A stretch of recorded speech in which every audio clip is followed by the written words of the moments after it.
आपस्तम्भमहर्षिणं सविनयं नत्वा तदुक्तान् श्रुतिप्रोक्तान् मानवश्रेयसे च विविधान् धर्मान् ब्रवीम्यादरात्। श्रुत्वा तान् चिराच्चरन्तु सुधियो प्रेम्णा च मुक्तिप्रदान्। सर्वे प्राप्तस्वकीयमुत्तमजनिं सार्थक्ययन्तो बुधाः। ओं स्वस्ति श्री गणेशाय नमः। నమః ఆపస్తంభాయ మహర్షయే. ఆపస్తంభ మహర్షి రచించిన ధర్మసూత్రాల్లో ప్రథమ ప్రశ్నలో 4వ పటలం 12వ ఖండికలోని 3వ సూత్రం దాకా ఇదివరకు మనం చెప్పుకున్నాం గత భాగంలో. ఈరోజు 4వ సూత్రం తస్య శాఖాంతరే వాక్య సమాప్తి, తస్య శాఖాంతరే వాక్య సమాప్తి అని.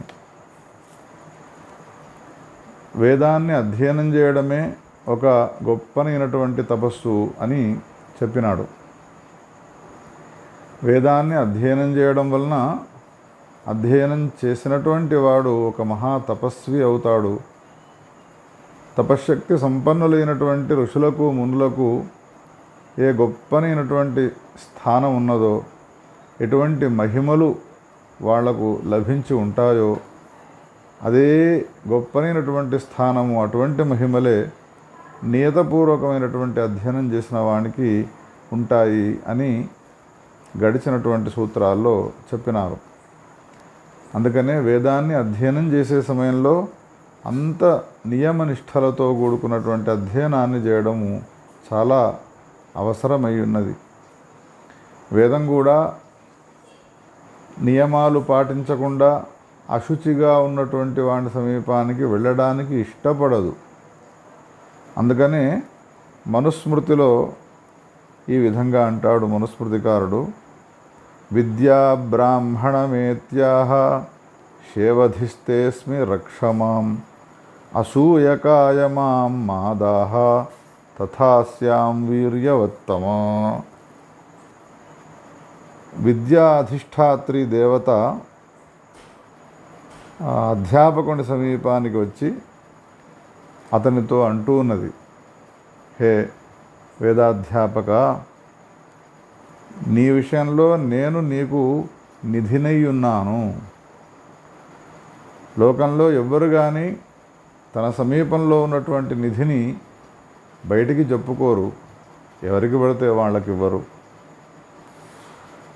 తనవాడు అయినప్పుడు, తనకు పూర్తిగా విశ్వాసం ఉన్నప్పుడు మాత్రమే ఆ నిధిని ఇస్తారు. ఎట్లానో అదేవిధంగా నీవు ఎవరికి పడితే వాళ్లకు నన్ను, వేదముననైనటువంటి నన్ను చెప్పి నన్ను హింసించకయ్యా.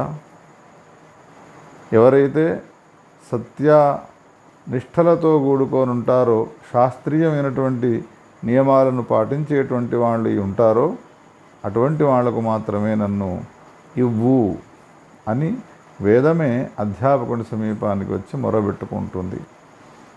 ఛాందోగ్య బ్రాహ్మణంలో విద్యాహ వై బ్రాహ్మణమా జగామ తవాహమస్మి త్వం మాం పాలయ. విద్య బ్రాహ్మణి సమీపానికి వచ్చి తవాహమస్మి త్వం మాం పాలయ, నేను నీదాననయ్యున్నాను, అందుకని నీవు నన్ను రక్షించు. అనర్హతే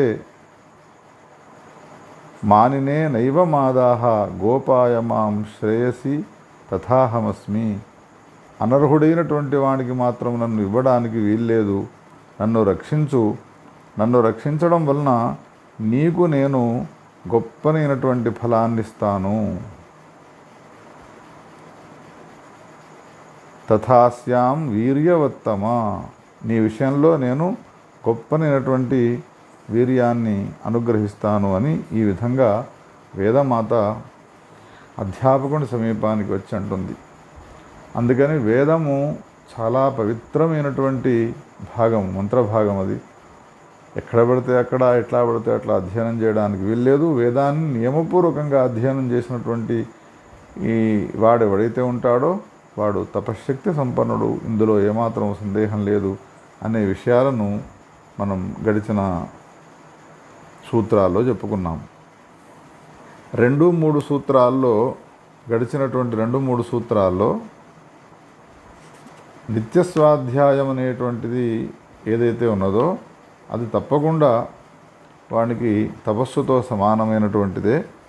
అందుకని నిత్యస్వాధ్యాయం అనబడేటువంటి బ్రహ్మయజ్ఞాన్ని తప్పకుండా ఆచరించాలి. బ్రహ్మయజ్ఞాన్ని ఆచరించేవాడు ఈనాడు మెరుపులు వచ్చినాయి, ఈనాడు ఉరుములు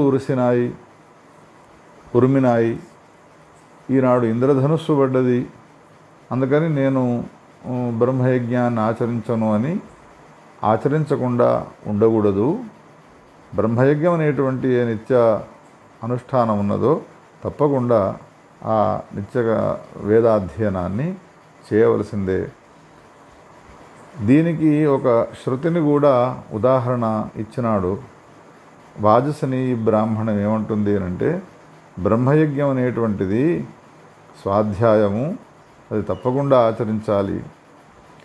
శ్రౌతయాగములలో వషట్ అనేటువంటి పదాన్ని చెప్పిన తర్వాత హవిస్సును ఏ విధంగా వేస్తారో, వషట్ అనేటువంటి దానికి అంత గొప్పనైనటువంటి లక్షణం ఉంటుందో, ఒకవేళ వషట్ అనేటువంటి పదాన్ని ప్రయోగించినప్పటికీ ఆహుతిని వేయకపోతే ఎటువంటి ప్రాయశ్చిత్తి అవుతాడో, ఎటువంటి పాపం వానికి తగులుతుందో అటువంటి పాపం వానికి తగులుతుంది. ఇక్కడ వషట్కారం ఏవి అనంటే మెరుపులు, ఉరుములు, ఇంద్రధనుస్సు పడడము మొదలైనటువంటివి ఏవైతే ఉన్నాయో ఇవన్నీ వషట్కారములే అని వేదమే చెప్పినది. కాబట్టి తప్పకుండా బ్రహ్మయజ్ఞాన్ని ఆచరించాలి అనేటువంటి విషయాన్ని చెప్పడం జరిగినది. ఆ తర్వాత ఇప్పుడు 4వ సూత్రంలో తస్య శాఖాంతరే వాక్య సమాప్తి అన్నాడు. పైన చెప్పినటువంటి ఏ బ్రాహ్మణ వాక్యం ఉన్నదో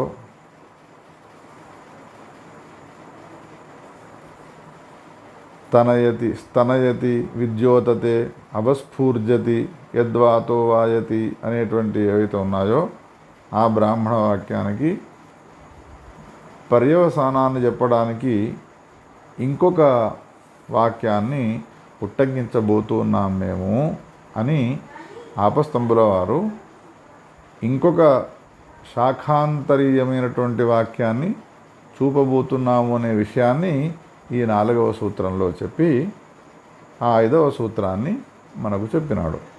5వ సూత్రం ఏది అనంటే ఆ శాఖాంతరానికి సంబంధించినటువంటి వేదవాక్యాన్ని ఈ సూత్రంలో జోడించి మనకు చెప్పినారు. గడిచిన 3వ సూత్రం ఎంత విస్తారంగా పెద్దగా ఉన్నదో ఇప్పుడు ఈ 5వ సూత్రం కూడా అంతే విశాలమైనటువంటి శరీరం గలది, పెద్దనైనటువంటి సూత్రము. అథ యదివా వాతో వాయస్తనయేద్వా విద్యోతేత వా అవస్ఫూర్జేద్వా ఏకాం వార్చం ఏకం వా యజురేకం వా సామ అభివ్యాహరేత్ భూర్భువస్వ సత్యం తపశ్రద్ధాయాంజుహోమీతి వైతత్ తే నో హైవాస్యైతత్ అహస్వాధ్యాయ ఉపాత్తో భవతి అని ఈ సూత్రం 5వది. దీనికి అర్థం ఏమిటి అనంటే గాలి వీచిన ఆ గాలి కింద ఉన్నటువంటి గడ్డి పొరకలను ఆకాశానికి ఎగజిమ్మే చేసేటువంటి గాలి వీచినప్పటికీ, ఆకాశంలో మెరుపులు వస్తూ ఉన్నప్పటికీ బ్రహ్మయజ్ఞాన్ని ఆచరించవలసినదే అని ఇదివరకు 3వ సూత్రంలో చెప్పి ఇవన్నీ కూడా వషట్కారములు కాబట్టి తప్పకుండా అధ్యయనం చేయాలి. చేయకపోతే వషట్కారాన్ని ప్రయోగించిన తరువాత ఆహుతిని వెయ్యకపోతే ఏ పాపం వస్తుందో ఆ పాపం వస్తుంది అని ఇదివరకు చెప్పినాడు. ఇప్పుడు ఈ సూత్రంలో ఏమంటాడు అనంటే, సమగ్రమైనటువంటి ప్రశ్నను అధ్యయనం చేసినా చేయకపోయినా, సంపూర్ణమైనటువంటి వేదాన్ని చదివినా చదవకపోయినా ఇదివరకు ఉన్నటువంటిది శృతివాక్యమే, బ్రాహ్మణ వాక్యం, వాజసనీయ బ్రాహ్మణం. ఇప్పుడు శాఖాంతరీయమైనటువంటి వాక్యాన్ని ఉట్టంకిస్తూ ఆపస్తంభుల వారు మనకు చెప్తూ ఉన్నారు. ఆ ఆ శాఖాంతర వాక్యానికి అర్థం ఏమిటి అంటే, ఏకాం వా రుచం ఏకం వా యజుః ఏకం వా సామ అభివ్యాహరేత్ భూర్భువస్వ సత్యంతప శ్రద్ధాయాం జుహోమీతి వైతత్. ఒక్క రుక్కునైనా, ఒక్క యజస్సునైనా, ఒక్క సామమునైనా అధ్యయనం చేయాలి. వేదాల్లో ఉన్నటువంటి భూర్భువస్వ అనేటువంటి ఈ వ్యాహృతినైనా కానీ ఒకవేళ చెప్పినట్టయితే ఇటువంటి సమయంలో మెరుపులు మెరిచినప్పుడు, ఉరుములు ఉరిమినప్పుడు ఇటువంటి సమయంలో కనీసం ఒక్క రుక్కును, ఒక్క యజస్సును, ఒక్క సామాన్ని అధ్యయనం చేసి లేదా భూర్భువస్వర్ అనేటువంటి వ్యాహృతులను పఠించినట్టయితే సమగ్రమైన వేదాన్ని పఠించినటువంటి ఫలాన్ని పొందుతాడు. న పునర్ యథాపూర్వం ప్రశ్నమాత్రం తేనైవ తావతైవాస్య అధ్యేతుః తదహ తస్మిన్నహని స్వాధ్యాయ ఉపాత్తో భవతి. తేనైవాస్యైతత్ తదహ స్వాధ్యాయ ఉపాత్తో భవతి. దీనివలననే వానికి ఆనాటి అధ్యయనం చేసినటువంటి ఫలము లభిస్తుంది. ఇందులో ఇంకా ఏమాత్రం సందేహించే అవసరం లేదు అని ఈ 5వ సూత్రాన్ని మనకు చెప్పినారు. ఒక శృతిని ఉట్టంకించి వాజసనీయ బ్రాహ్మణాన్ని, ఇవి వషట్కారాలు కాబట్టి తప్పకుండా అధ్యయనాన్ని చేయవలసినదే అనేటువంటి విషయాన్ని చెప్పిన తర్వాత మళ్ళీ 5వ సూత్రంలో శాఖాంతరాన్ని సూచించడంలో గల తాత్పర్యం ఏమిటి అని ప్రశ్న వేసుకొని దానికి సమాధానం చెప్తున్నారు. ఏవం సతి ఆర్య సమయేన విప్రతిషిద్ధం. ఈ 2వ శాఖకు సంబంధించినటువంటి వేదంలోని ఒక శాఖకు సంబంధించిన మంత్రాన్ని ఉట్టంకించి సమగ్రమైన వేదాన్ని చదివినా చదవకపోయినా ఒక్క రుక్కును కానీ, ఒక్క యజస్సును కానీ, భూర్భువస్వ అనేటువంటి వ్యాహృతులను కానీ చదివినట్టయితే సమగ్రమైన వేదాన్ని చదివిన ఫలాన్ని పొందుతాడు అనేటువంటి మాట చెప్పడంలో తాత్పర్యం ఏమిటి అని అంటే, ఎవరైతే శిష్టులైనటువంటి ఆర్యులున్నారో, మనుస్మృతి మొదలైనటువంటి కర్తలు, స్మృతికర్తలు ఉన్నారో వాళ్ళ యొక్క నియమాన్ని పాటించినట్టు అవుతుంది. వాళ్ళ చెప్పినటువంటి కొన్ని మాటలు ఉంటాయి, ఆ మాటలకు విరోధం లేకుండా ఉంటుంది అనే ఉద్దేశంతో శాఖాంతరమైనటువంటి విషయాన్ని మనకు ఆపస్తంభుల వారు సూచించినారు అని హరదత్తాచార్యుల వారు అంటున్నారు. ఈ 6వ సూత్రానికి అదే తాత్పర్యం. ఏవం సతి ఆర్య సమయేన అవిప్రతిషిద్ధం. ఆర్య సమయేన అవిప్రతిషిద్ధం, అవిప్రతిషిద్ధం భవతి, ఇతరథ విప్రతిషిద్ధం స్యాత్ అన్నారు.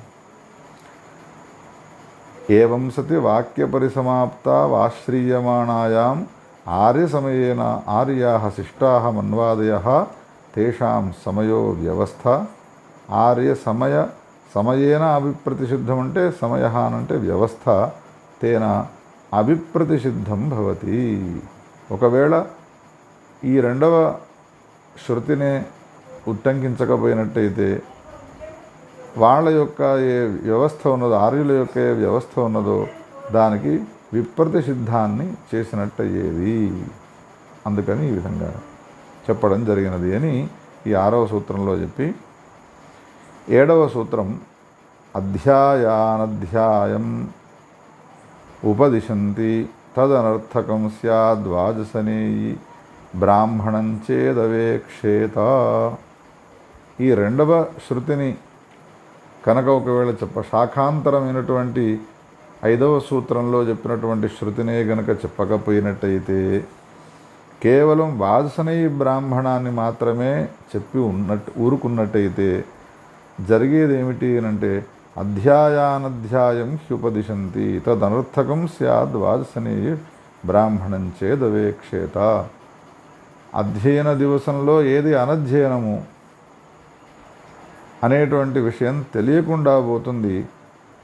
ఈ బ్రాహ్మణ వాక్యాన్ని కనుక శాఖాంతరీయమైనటువంటి దాన్ని కనుక చెప్పకపోయినట్టయితే అందుకని ఈ శాఖాంతరమైనటువంటి దాన్ని సూచించడం జరిగినది. దీనివలన ఏ ఆర్యులు ఉన్నారో మనుస్మృతి మొదలైనటువంటి వాటిని రచించినటువంటి కర్తలు ఉన్నారో వాళ్ళ వ్యవస్థ కూడా సరిపోతుంది అనే విషయాన్ని దృష్టిలో ఉంచుకొని ఈ రెండవ శృతిని శాఖాంతర శృతిని సూచించడం జరిగినది అని చెప్పినారు. 8వ సూత్రము ఆర్య సమయో హి అగృహ్యమాణ కారణ.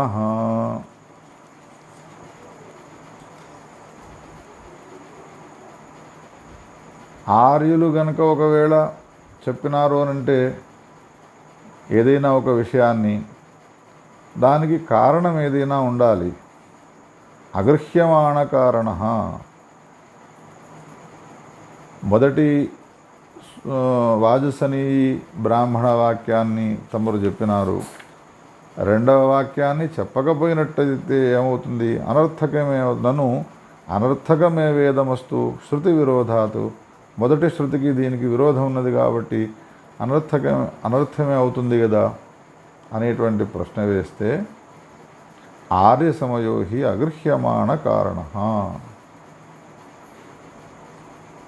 యోయం అధ్యాయ అనధ్యాయ విషయ ఆర్యసమయ న తత్ర కించిత్ కారణం గృహ్యతే. ఆర్యుల యొక్క ఏ శిష్టులు ఉన్నారో శిష్టుల యొక్క ఏ వ్యవస్థ ఉన్నదో ఆ వ్యవస్థకు కారణమేమిటి అని ఒకవేళ ఆలోచన చేసినట్టయితే అది కొంతమందికి తెలియకుండా పోతుంది. కానీ వాళ్ళు చెప్పినటువంటి వ్యవస్థ కూడా సరిపోవాలి అని అంటే రెండవ శృతిలో చెప్పినటువంటి శాఖాంతర మంత్రాన్ని తప్పకుండా చెప్పే తీరాలి అనే ఉద్దేశంతో చెప్పడం జరిగినది. కా పునరసో స్మృతి యా బ్రహ్మయజ్ఞేప్యనధ్యాయముపదిశతి.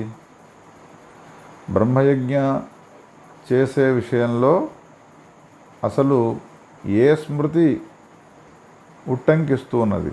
ఏ స్మృతికారుడు మనకు బ్రహ్మయజ్ఞం చేయడము అనధ్యయనాల్లో కూడా చేయవచ్చును అనేటువంటి చెప్పే శృతి ఏది అని ప్రశ్న వేసుకొని నైత్యకేనాశ్చనధ్యాయో బ్రహ్మసత్రం హి తత్స్మృతం అనేటువంటి మనుస్మృతి వాక్యాన్ని ఉట్టంకించడం జరిగినది. హరదత్తాచార్యుల వారు ఈ విషయాన్ని మనకు చెప్పుతూ ఉన్నారు. 2వ అధ్యాయంలో మనుస్మృతిలో 106వ శ్లోకం నైత్యకేనాశ్చనధ్యాయో బ్రహ్మసత్రం హి తత్స్మృతం బ్రహ్మాహుతిహుతం పుణ్యం అనధ్యాయవ షట్కృతిం. నిత్యానికి సంబంధించినటువంటి ఏ అనుష్ఠానాత్మకమైనటువంటి బ్రహ్మయజ్ఞం గలదో ఆ బ్రహ్మయజ్ఞానికి అనధ్యాయం అనేటువంటిది లేదు. బ్రహ్మాహుతి హుతం పుణ్యం అనధ్యాయవ షట్కృతం అన్నారు. వేదోపకరణే చైవ స్వాధ్యాయే చైవ నైత్యకే నానురోధోశ్చనధ్యాయే హోమమంత్రేషు చైవహి అని మనుస్మృతికారుడు స్పష్టంగా ఈ విషయాన్ని మనకు తెలియజేసినాడు. నిత్యమై ఉన్నప్పుడు స్వాధ్యాయానికి అనధ్యాయం అనేటువంటిది లేదు అనే విషయాన్ని మనుస్మృతికారుడు చెప్పినాడయ్యా. అందుకని తస్మాత్ తాదృశీ స్మృతి ఏవం తర్హి అగ్నిహోత్రాదిష్వపి మంత్రాణం అనధ్యాయ ప్రాప్నోతి. ఇంకో చిక్కు ఎక్కడ వస్తుంది అనంటే ఒకవేళ ఈ విషయాన్ని రెండవ శాఖాంతర శృతిని ఉట్టంకించి మనుస్మృతికారుని యొక్క ఈ వాక్యాన్ని చెప్పి అటువంటి సమయాల్లో అనధ్యయనమైనప్పటికీ కూడా వేదాన్ని అధ్యయనం చేయవచ్చును అనేటువంటి విధిని తెలియపరిచేటువంటి సూత్రాన్ని చెప్పకపోయినట్టయితే వచ్చే సమస్య ఎక్కడా అనంటే యజ్ఞాలు జరుగుతూ ఉన్నాయి, అనధ్యయనాల్లో జరుగుతాయి యజ్ఞాలు. అప్పుడు మంత్రపఠనం చేయడమా చేయకపోవడమా, మంత్రాలన్నీ వేదంలో ఉన్నటువంటివే అనే సమస్య వస్తుంది. అందుకని సూత్రకారుడు 9వ సూత్రాన్ని మనకు అందించినాడు. విద్యాం ప్రత్యనధ్యాయ శ్రూయతే న కర్మయోగే మంత్రాణం అన్నారు. విద్యాం ప్రతి అనధ్యాయ, విద్యను గురించి అనధ్యాయం ఉన్నది.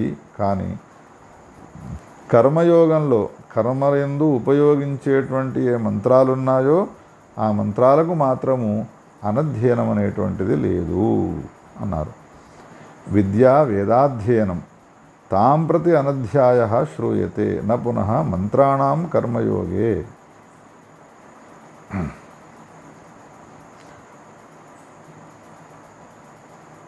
కర్మలో ఉపయోగించేటువంటి ఏ మంత్రాలు ఉన్నాయో వాటికి మాత్రము నిషేధం లేదు అని ఈ సూత్రంలో మనకు చెప్పి, బ్రాహ్మణోక్త విధయస్తేషాముత్సన్నా పాఠా ప్రయోగాదనుమీయంతే. కొన్ని శృతులు మనకు ఈనాడు ఉపలబ్ధములైనటువంటి శృతులలో ఆ వాక్యాలు కనిపించవు. అటువంటి సందర్భంలో మరి శృతి చెప్పినది అనంటే ఎక్కడ కూడా శృతులలో ఈ వాక్యం కనిపించడం లేదు కదా. అందుకని శృతిలో ఈ వాక్యం ఉండి ఉండకపోవచ్చును అనడానికి వీల్లేదు. బ్రాహ్మణోక్త విధయ తేషాముత్సన్నా పాఠా ప్రయోగాదనుమీయంతే. 10వ సూత్రము. మనకు ఎంతటి దుఃఖకరమైనటువంటి పరిస్థితి వాటిల్లినది అనంటే,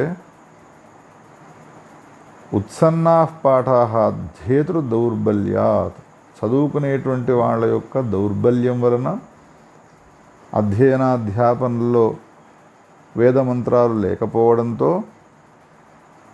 10 సంవత్సరాలు 12 ఏళ్ళు గురుకులంలో ఉండి ఒక్క వేదాన్ని చదవడమే కష్టమవుతూ ఉన్నది అన్న తర్వాత 4 వేదాలు చదవకపోవడము, స్వశాఖ అధ్యయనం చేయకుండా పరశాఖను అధ్యయనం చేయడము, అది కూడా చేయకుండా ఉండడం వలన క్రమంగా ఏమవుతూ వస్తున్నది అనంటే, ఏ వేదంలో ఏ మంత్రాలు ఉన్నాయో ఆ మంత్రాలన్నీ కూడా కనుమరుగైపోతూ ఉన్నాయి.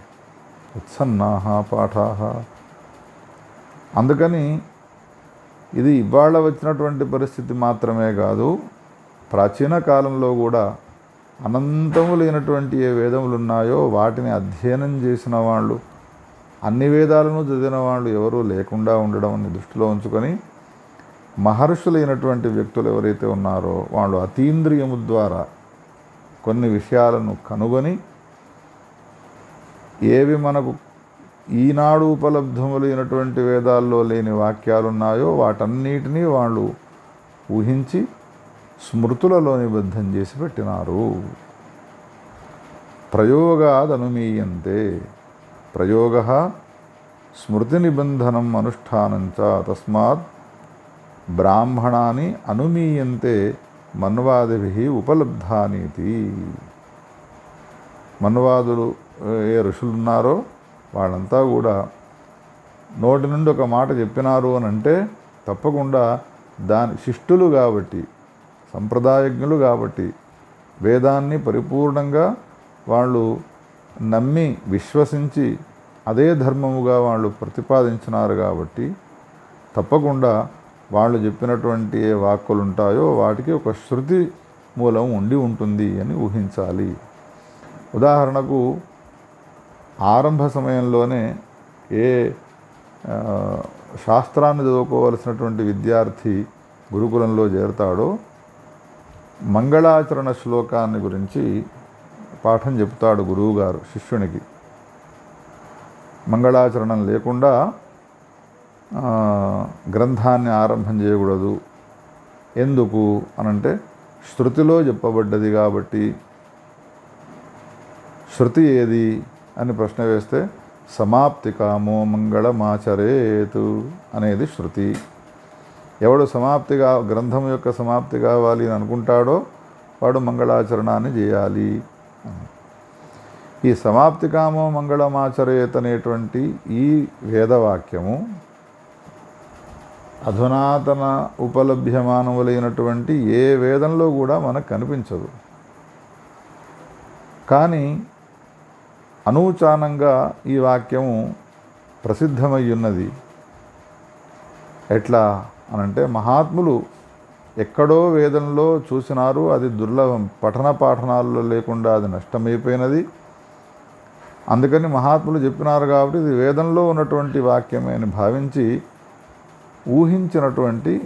ఊహించి కల్పన చేసినటువంటి వాక్యము సమాప్తి కామో మంగళమాచరేత్ అనేటువంటిది. ఎట్లానో అట్లా మహాత్ములైనటువంటి వ్యక్తులు ఏవైనా కొన్ని మాటలు చెప్పినారు అని అంటే వాటికి ఊహతో ఇది వేదవాక్యమే అయి ఉంటుంది అని మనం 100% వాళ్ళు చెప్పవలసిందే అని ఈ సూత్రంలో 10వ సూత్రంలో చెప్పి, ప్రసంగాతు అపస్మృతి ఉచ్యతే. ప్రసక్తి వచ్చింది కాబట్టి ఇప్పుడు 11వ సూత్రంలో ఏది స్మృతులు కాకుండా ఉన్నాయో దాని గురించి చెప్తున్నాడు. ఎత్రతు ప్రీత్యుపలబ్ధితః ప్రవృత్తిర్న తత్ర శాస్త్రమస్తి. స్మృతిలో చెప్పినాడు అని అంటే అది ధర్మము. స్మృతిలో చెప్పినదంతా కూడా శృతిలో చెప్పిన దాన్నే చెప్పుతూ ఉంటాడు. శృతిలో చెప్పినదంతా ధర్మమే. శృతిలో చెప్పినటువంటి దాన్ని స్మృతుల్లో చెప్పడం వలన స్మృతుల్లో చెప్పినదంతా కూడా ధర్మమే. ఈ ధర్మశాస్త్రం అనేటువంటిది ఎప్పుడు మన పైన ప్రభావాన్ని చూపుతుంది అని అంటే, దానికి అణకువగా ఉంటూ ధర్మశాస్త్రాన్ని తల వంచి అది శాసించింది కాబట్టి నేను తప్పకుండా ఆచరిస్తాను అన్నప్పుడు శాస్త్రము తన యొక్క ప్రభావాన్ని చూపుతుంది. ఎత్రతు ప్రీత్యుపలబ్ధితః ప్రవృత్తి న తత్ర శాస్త్రమస్తి. ప్రీత్యుపలబ్ధితః ప్రవృత్తి న తత్ర శాస్త్రమస్తి అన్నారు. ఎక్కడైతే ఆచారాన్ని పరిపాలించేటువంటి వాడు ఆచారాన్ని పరిపాలించక స్వేచ్ఛతో ప్రవర్తిస్తూ ఉన్నాడు, వాని విషయంలో మాత్రము శాస్త్రం తన యొక్క అధికారాన్ని చెలాయించలేదు. ఉదాహరణకు బండి పైన బజ్జీలు అమ్ముతూ ఉంటాడు, రాగప్రాప్తమై వాడు తింటూ ఉన్నాడు. వాడి దగ్గరికి వెళ్ళి శాస్త్రం ఏముంటుంది? శాస్త్రం చెప్పుతుంది. అందుకనే శాస్త్రం హి జ్ఞాపకం నతు కారకం అంటాడు ఒక చోట. శాస్త్రము అటువంటి పనులు చేయకూడదు అని తెలుపుతుంది, కానీ చేసేవాడిని బలవంతాన చేయకురాని రెట్టెలు పట్టుకొని లాక్కొని రాదు శాస్త్రం. ఎక్కడైతే ప్రీతితో నీకు విషయముల యందు వాసన ఏర్పడి బలవంతాన రాగప్రాప్తమైనటువంటి రీతిలో నీవు ప్రవర్తిస్తూ ఉన్నావు అనంటే అటువంటి సందర్భంలో నతత్ర శాస్త్రం ప్రవృత్తి, అటువంటి విషయంలో మాత్రము శాస్త్రానికి సంబంధించినటువంటి ప్రవృత్తి ఉండదు. రాగప్రాప్తమైనటువంటి దానిని ఒకవేళ శాస్త్రం నిషేధించినప్పుడు అణకువగా ఇది శాస్త్రంలో చెప్పబడ్డది కాబట్టి నేను నా రాగప్రాప్తమై నేను దీన్ని ఆచరిస్తున్నాను, ఇప్పుడు ఇది అశాస్త్రం అని తెలిసినది, దీన్ని వదిలిపెడతాను అని వదిలిపెట్టాలి. ఒకవేళ వదిలిపెట్టక దాన్నే అట్లానే కొనసాగించినాడు, శాస్త్రము చెప్పితే చెప్పుకొని నా ఇష్టం వచ్చినట్టుగా నేను ప్రవర్తిస్తాను అంటే ఏమవుతుంది? 12వ సూత్రంలో తదను వర్తమానో నరకాయరాధ్యతి. ఈ ప్రకారంగా ఎవడైతే మెదులుకుంటాడో రాగప్రాప్తమైనదే నేను ఆచరిస్తాను, శాస్త్రసిద్ధమైనటువంటి దాన్ని నేను ఆచరించను అని ఎవడైతే అంటాడో వాడు తప్పకుండా భయంకరమైనటువంటి నరకాల్లో పడిపోతాడు అని ప్రసక్తిగా వచ్చినటువంటి విషయాలను కొన్నిటిని చెప్పిన తర్వాత అథ బ్రాహ్మణోక్త విధయ, స్మృత్యాచార ప్రాప్తములైనటువంటి బ్రాహ్మణంలో చెప్పబడ్డటువంటి కొన్ని విధులను గురించి చెప్పబోతున్నాను అని ఈ 13వ సూత్రంలో చెప్పి పంచమహాయజ్ఞాలను గురించి వివరించబోతూ ఉన్నాడు. మనుష్యయజ్ఞము, పితృయజ్ఞము, బ్రహ్మయజ్ఞము, దేవయజ్ఞము అనేటువంటి ఏ 5 మహాయజ్ఞాలు ఉన్నాయో ఆ మహాయజ్ఞాలను గురించి చెప్పబోతూ ఉన్నాడు. ఆ మహాయజ్ఞాల యొక్క వైశిష్ట్యం ఏమిటి, ఎందుకు ఆ మహాయజ్ఞాలను ఆచరించాలి, ఏవి మహాయజ్ఞాలు అనే విషయాలన్నిటిని కూడా మనం వచ్చే భాగంలో విందాం. మహాదేవ.